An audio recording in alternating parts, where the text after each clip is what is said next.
Well, our other top story tonight, we're getting our first look at the Detroit police officer charged for killing an elderly man outside of a bowling alley. Juwan Brown faces a charge of manslaughter for the death of 71-year-old Daryl Vance. This happened back in September of this year. Let's get to Sean Lay. Sean is live following today's arraignment. Sean, good evening.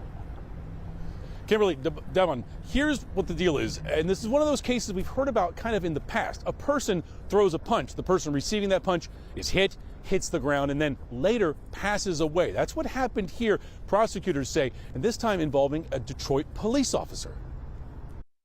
People say the Michigan versus Juwan Brown. In the upper middle of the screen, wearing a bow tie, is Juwan Marquis Alexander Brown. The 29-year-old has 7 years in as a Detroit police officer. Today, finding himself well on the other side of the law, he's facing a very serious charge of manslaughter. The victim, a 71-year-old man named Daryl Vance. September 1st, Officer Brown was dispatched to Garden Bowl in Detroit on a report of a disorderly person, the 71-year-old man.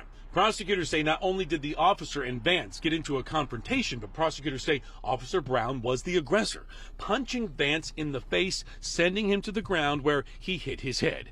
20 days later, Vance died of his injuries and Officer Brown was officially charged. At his arraignment today, we learned a bit more about the officer. He has no criminal history whatsoever.